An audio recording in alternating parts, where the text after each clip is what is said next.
দুপুর রোদ ঝলমলে আবার শুভ দুপুর চলে এসেছি তোমাদের সামনে লাঞ্চ মেনু নিয়ে। আর আজকে মেয়ের পরীক্ষা শুরু হয়েছে, মানে 3rd সেমিস্টার। বাড়ি আস্তে আস্তে প্রায় 12টা, 12:15, 12:30 মতন বেজে গেছে। তা এসে আজকে কী কী রান্না করেছি চলো তোমাদেরকে দেখাই। এখানে হচ্ছে বেশ হাফ হাঁড়ি ভাত, পুরো ধোয়ায় দেখো কেমন হয়ে গেল, একদম গরম ধোয়া উঠছে, গরম গরম হাফ হাঁড়ি ভাত। কারণটা কি দেখাচ্ছি, আজকে হাফ হাঁড়ি ভাত করেছি কেন বলছি, দাঁড়াও। আচ্ছা, প্রথমেই দেখাই, এখানে হচ্ছে উচ্ছে ভাজা, আর এটা হচ্ছে বরবটি আলু ভাজা।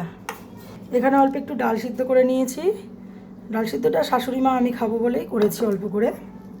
আর এখানে অল্প কয়েকটা চিতল মাছ ছিল, সেটাকে এসে করেছি, যেহেতু শাশুড়ি মা চিকেন খায় না, একটু চিকেন বানিয়েছি, ওই জন্য অল্প করে চিতল মাছটা করেছি।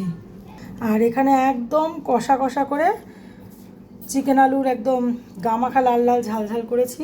দেখো এই যে কালারটা একদম গামাখা। সঙ্গে তো স্যালাড আছে, সঙ্গে লঙ্কা আছে আমার জন্য খান কয়েক। আর এই যে বলছিলাম না যে অল্প করে ভাত করেছি, মেয়ে বলেছিল ফ্রাইড রাইস খাবে, তাই জন্য ওই যে মিক্স ফ্রাইড রাইস।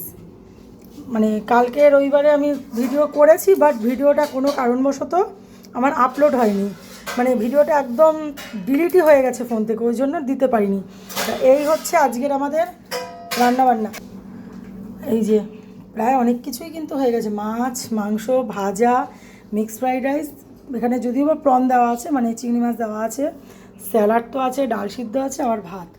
আর কি লাগবে বলো, প্রচুর আইটেম। তা আজকে হচ্ছে এই রান্নাবান্না। দেখো সত্য স্নান টান করে এসেছি মাথা ব্যথা ঘষে, তা এসেই ভাবলাম আগে ভিডিওটা করে নিই, যদি আবার কালকের মতন হয়ে যায়, তা ওই জন্য ভিডিওটা করে নিলাম। আর আমাদের ক্যান্ডিবাবুরও খাওয়া হয়ে গেছে, আজকে ওনাকে একটু ডালিয়া দিয়েছি, মানে পুরো বাটি একদম ফাঁকা, ডালিয়া খেয়ে নিয়েছেন। তো যাই হোক, ভাবছি এখন থেকে একটু ডালিয়াই দেবো ওকে, ওকে আর মানে বিশেষ করে বেশি মাছ মাংস দেবো না। যাই হোক, তোমাদের কি কি কার কার বাড়িতে কী কী রান্না হয়েছে একটু জানিও। আর যদি ভিডিওটা ভালো লাগে একটু লাইক কমেন্ট শেয়ার করো, পাশে থেকো, সঙ্গে থেকো। চলো টাটা, দেখা হবে নেক্সট ভিডিওতে।